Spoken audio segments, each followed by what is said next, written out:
It's time for Oscar! Alan!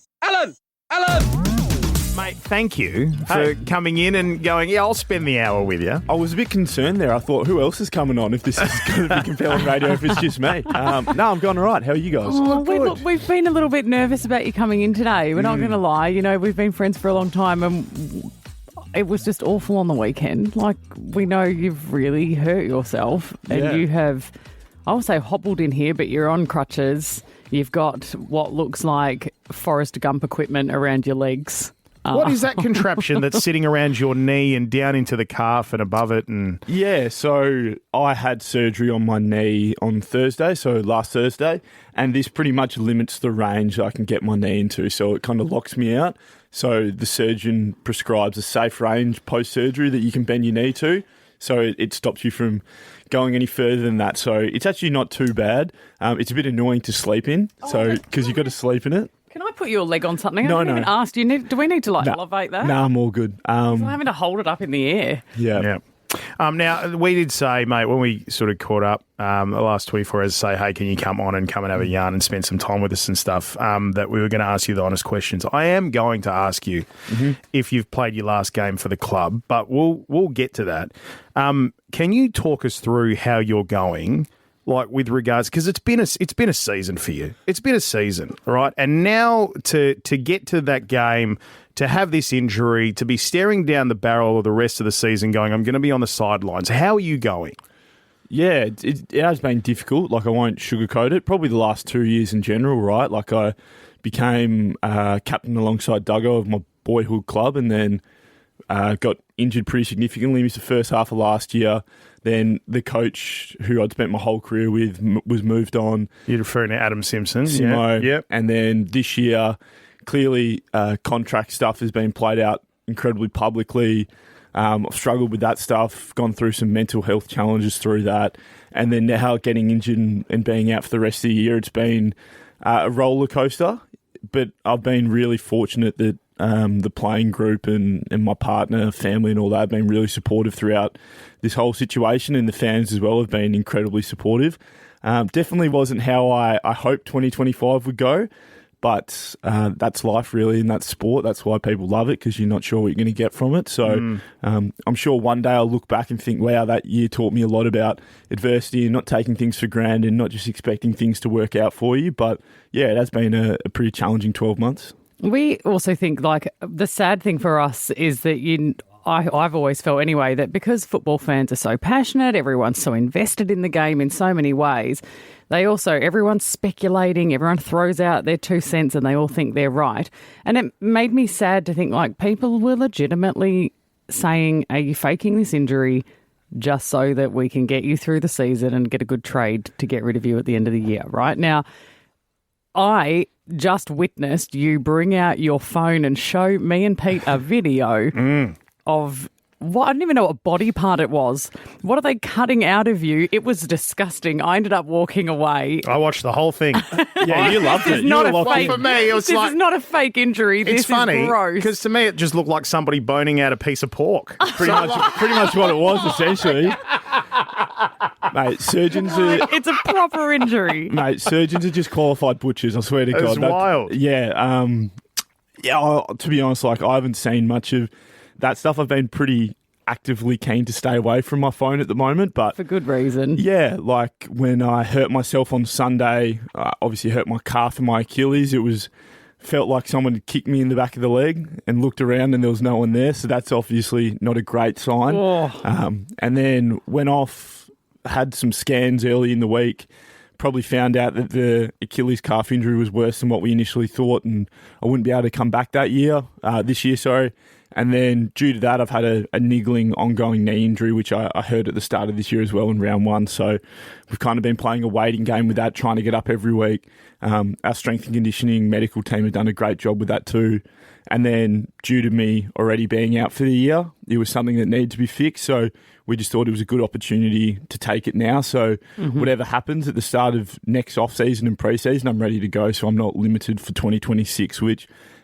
as scary as that sounds, that's often how footy clubs and people work. As soon as you're out for the year. Well, what's the silver lining? Well, we can get you riding up and going for next year. So Yeah. it And moves very regardless of what quickly. happens, you deserve to be able to play. That's what you want to do. It's what you work hard for, and it's what you love. Yep. Yeah, like that's probably the most disappointing thing is that I haven't played as much footy as I'd like to, and I love playing footy. It's something that has always brought me an immense amount of joy going out there with my best mates.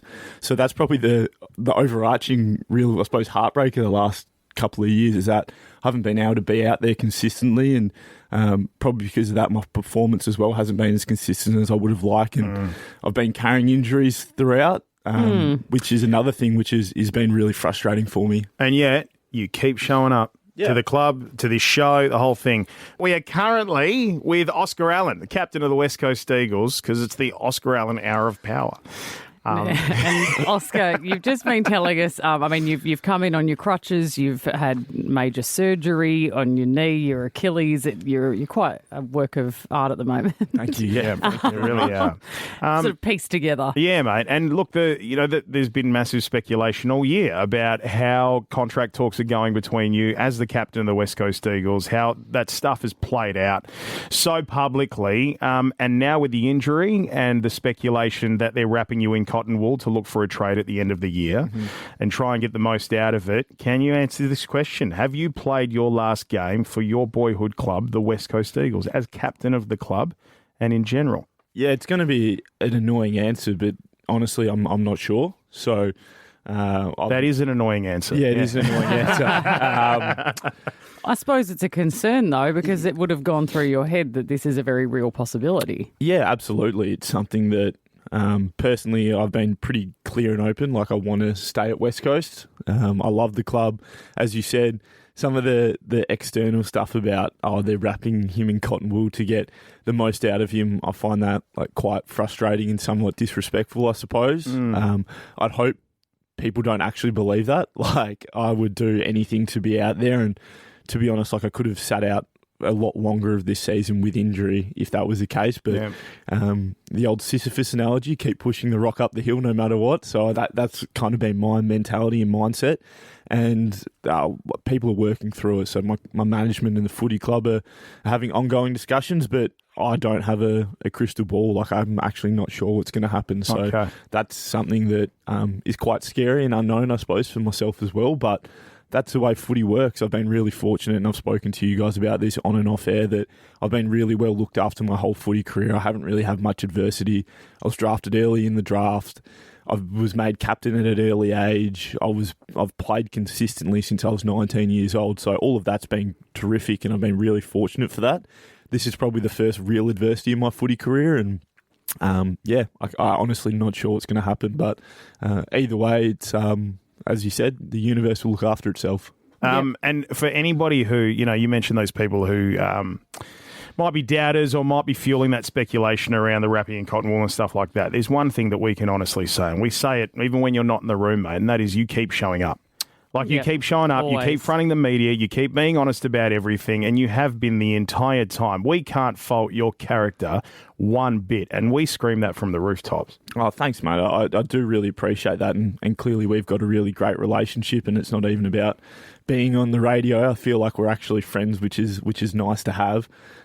You've got no choice. I like to think that people who are put in leadership positions, whether it's at a football club or a workplace or whatever it is, that isn't predetermined by the fact that only when things are going well. When things aren't going well, you've also got to show up. So I've had a week to myself, to be honest. I've had surgery and I've been at home and I've been pretty immobile and haven't been able to do anything. So I'm really excited about jumping back into things at the footy club for the next 10, 12 weeks for the rest of the season, because we've got a young group, and whatever happens, I think our young coach, Andrew McGualter, is really going to be a terrific AFL coach, and he needs as much support as he can get, as well as our young playing group. Some of our best players at the moment are 19, 20-year-old men. They need guidance.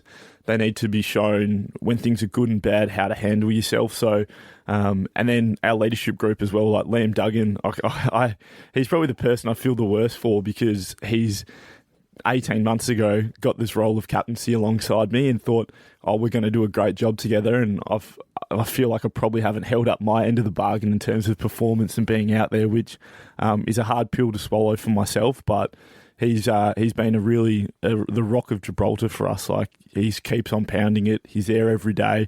He's been really consistent with his performance. So you don't really have any other choice, I don't think, no matter whether it's footy or any occupation. Like, you have a compliance to show up and do what you can to help other people. Yeah, but I think we've talked before about how hard it is to show up when you've got people out there who are doubting you, who don't believe you, who are being difficult, all that sort of stuff, which we still say it's still bullying, it's still not appropriate, and it is disrespectful. Yeah. Hey, Oscar, mate, thank you. Thanks for coming in and being so honest and open with us about how things are going in the footy world and for you and your career and everything, as always. But it's been really good hanging out with you for the past hour, mate. Cheers, eh? I've enjoyed this as well. A little bit more time to work into things, and then you hit me with the hard hitters. Yeah, that's all right. And we've got, if you haven't got anything else on for the rest of the year, just pop back whenever you like. I hear that a lot at the moment. Yeah. I'm being told, what am I going to do? So I'm actually going to make some minestrone soup later. Oh, good on you. Thank you. Mate, that's good on you. All right, Oscar Allen from the West Coast Eagles. Thanks so much, mate. We'll catch you again. Yeah, thanks, guys.